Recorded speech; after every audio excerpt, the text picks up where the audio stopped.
প্রতি শুক্রবারের মতো আজকেও আমরা ফ্যামিলি সহ ঘুরতে বের হলাম। আজকে আমরা যাব যশোরের নামকরা রেস্টুরেন্ট মোলাসেস এবং এয়ারপোর্ট। প্রথমে আমরা একটি রিক্সা নিলাম এবং ফ্যামিলি সহ সেই রিক্সাতে উঠে পড়লাম এবং মোলাসেসের উদ্দেশ্যে রওনা দিলাম। আমরা মুজিব সড়ক দিয়ে সোজা মোলাসেসের দিকে এগিয়ে চললাম। রেলগেট পার হলাম, তারপরে সোজা যেতেই থাকলাম। আজকে এই মোলাসেস রেস্টুরেন্টে যাওয়ার কারণে আমার বাচ্চারা খুবই খুশি এবং তারা খুব আনন্দ করছে। মোলাসেস নামকরা একটি রেস্টুরেন্ট, এখানে প্রতিদিন অসংখ্য মানুষ সেখানে যায় এবং এখানে অনেক সুস্বাদু খাবার পাওয়া যায়। আমরা ধীরে ধীরে সকিনা ৮ দিন মেডিকেল হাসপাতালের সামনে চলে এলাম। এটি যশোরের একটি বড় হসপিটাল।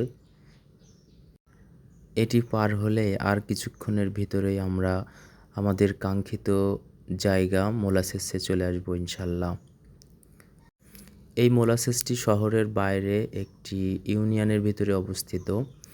আমরা রিক্সা থেকে নামলাম এবং মোলাসেসের দিকেই রওনা হচ্ছি। এটি মোলাসেসে যাওয়ার পথে একটি ব্রিজ আছে। এই ব্রিজটি মানে পুকুরের উপর দিয়ে একটি কাঠের ব্রিজ তৈরি করা হয়েছে। এই ছোট্ট একটি ব্রিজ পার হলেই সেই কাঙ্ক্ষিত জায়গা মোলাসেস। এটি অত্যন্ত দৃষ্টিনন্দন একটি জায়গা। আমার খুব ভাল লাগে। এর আগেও আমি এখানে কয়েকবার এসেছি, তবে ফ্যামিলি নিয়ে কখনোই আসা হয়নি। এই প্রথম তারা এখানে আসছে, তাই তারা খুবই আনন্দিত। এই প্রতিষ্ঠানটি সাধারণত ২ তলা এবং পুরোটাই কাঠ দিয়ে তৈরি। এটি অত্যন্ত সুন্দর কারণ পাশে পুকুর আছে। আমরা ধীরে ধীরে মোলাসেসের ভিতরে প্রবেশ করছি, আপনারা দেখতে পাচ্ছেন। এটি ২ তলা হওয়ায় আমরা নিচতলায় আমি অনেকবার খেয়েছি এবং এখানে নিচতলায় এসি আছে, তাই চিন্তা করলাম আজকে নিচতলা না, আজকে ২ তলাতে যাব এবং আমার বেবিরাও ২ তলাতে যাওয়ার জন্য ইচ্ছুক ছিল, তাই আমরা কিছু না ভেবে ২ তলাতে চলে আসলাম। ২ তলা অনেক সুন্দর জায়গা, চারিদিকে ফাঁকা পরিবেশ এবং এখান থেকে অনেক দূর দেখা যায় এবং চারিদিকে নীরব একটি পরিবেশ। আমরা গতকাল যখন গিয়েছিলাম তখন হালকা বৃষ্টি হচ্ছিল, তাই পরিবেশটা আরও সুন্দর হয়ে উঠেছিল। একেবারে নির্মল একটি সবুজে ঘেরা একটি পরিবেশ। প্রথমে গিয়ে আমরা চারপাশটা দেখে নিলাম। আসলে খুব ভালো লাগে ঘুরতে যখন এই সমস্ত পরিবেশ দেখি। বাংলার এই সমস্ত পরিবেশ, এই সবুজে ঘেরা পরিবেশ আসলে অত্যন্ত সুন্দর লাগে। কিছুক্ষণ পর অর্ডার করার পরে আমাদের খাবার চলে এলো। আজকে আমরা অর্ডার করেছিলাম লাচ্ছি, ফালুদা এবং আইসক্রিম। এটি খুব সুন্দর এবং সুস্বাদু একটি খাবার এই মোলাসেসের। মোলাসেস এই ফালুদার জন্য বিখ্যাত বলা চলে এবং আমরা খাওয়া শেষে আবার নিচে নামলাম। নিচে অনেক ঘোরার জায়গা আছে এবং বাচ্চাদের খেলা করার জন্য বেশ কিছু জায়গা তারা তৈরি করেছে এবং এখানে বসেও খাওয়া যায়। এটা যেটা দেখতে পাচ্ছেন, এখানে বসেও খাওয়া যায়, কিন্তু বৃষ্টি হওয়ার কারণে এই জায়গাটা একটু স্যাঁতসেঁতে টাইপের হয়ে গেছে, যার কারণে এখানে বসা একটু কষ্টকর, তাই এখানে কেউ বসছে না। কিন্তু নর্মালি অন্য সময় এখানে অনেকে আসে এবং অনেকে বসে, এখানে বসেই অর্ডার করে। এখানে দেখতে পাচ্ছেন একটা ছোট্ট মানে পুকুর টাইপের করা হয়েছে। এখানে বিভিন্ন কালারের রঙিন মাছ চাষ করা হচ্ছে, যেটা আসলে অত্যন্ত দৃষ্টিনন্দন। এটি শহরের একটু বাইরে কোলাহলমুক্ত একটা জায়গা হওয়ায় প্রতিদিন অসংখ্য মানুষ এখানে এসে ভিড় করে এবং এই মোলাসেসের খাবার অত্যন্ত সুস্বাদু এবং বিশেষ করে এটি হচ্ছে এই জায়গার জন্য, মানে এই কোলাহলমুক্ত নীরব জায়গার জন্য বিখ্যাত। আমরা মোলাসেস থেকে বের হয়ে আমরা এবার এয়ারপোর্টের দিকে রওনা দিলাম। একটা শান্ত সুন্দর পরিবেশ, এখানে লোকজন কম। আমরা আস্তে আস্তে এয়ারপোর্টের দিকে যাচ্ছি। এয়ারপোর্টের রাস্তায় আমরা চলে এসেছি।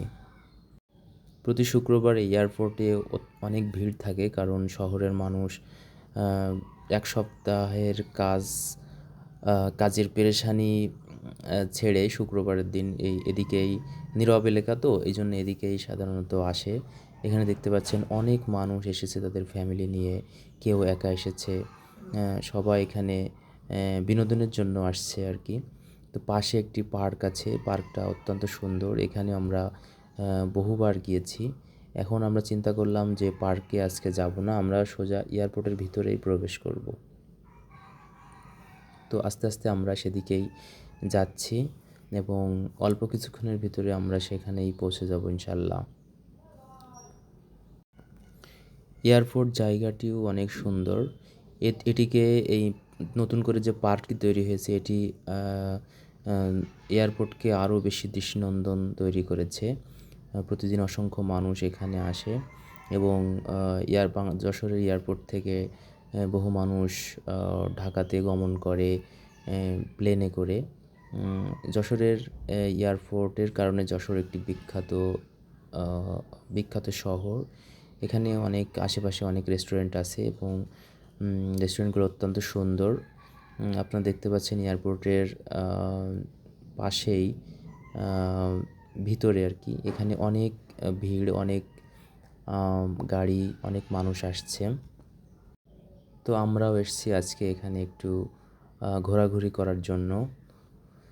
সাথে আমাদের রিকশাওয়ালা চাচাও আছেন, ওনাকে আমরা রিজার্ভ করে নিয়েছিলাম। মূলত উনি আমার একজন পরিচিত মানুষ। আমি যেখানেই যাই দূরে বা যেখানে যাই না কেন বেশিরভাগ সময় উনিই আমার সাথে থাকেন এবং উনি অত্যন্ত ভালো মানুষ।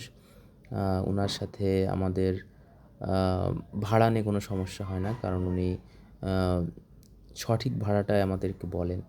আমরা এর আশেপাশে এয়ারপোর্টের পাশে যে সমস্ত দোকান আছে, যেখানে প্রতিদিন অসংখ্য মানুষ আসেন এখানে চা খেতে, চা খাওয়ার জন্য এই জায়গাটা বিখ্যাত বলা চলে। এখানে দুপুরের পর থেকে রাত 10টা-11টা পর্যন্ত অত্যন্ত ভিড় থাকে। আপনারা দেখতে পাচ্ছেন অনেক মানুষ এখানে চা খাচ্ছে এবং আমরাও একটু চা খেয়েছিলাম। চা খাওয়ার পরে আমরা বাইরে বের হয়ে আসলাম এবং এখানে দেখুন একটা ছেলে একটি বিড়াল নিয়ে এসেছে, সেটা সবাই দেখছে, আমরাও দেখলাম এবং আমরা আমাদের জার্নি এখানেই শেষ করব ইনশাল্লাহ। এরপর আমরা আমাদের বাড়িতে চলে যাব। সবাই ভালো থাকবেন, সুস্থ থাকবেন, সবার জন্য দোয়া করি। আল্লাহ হাফেজ।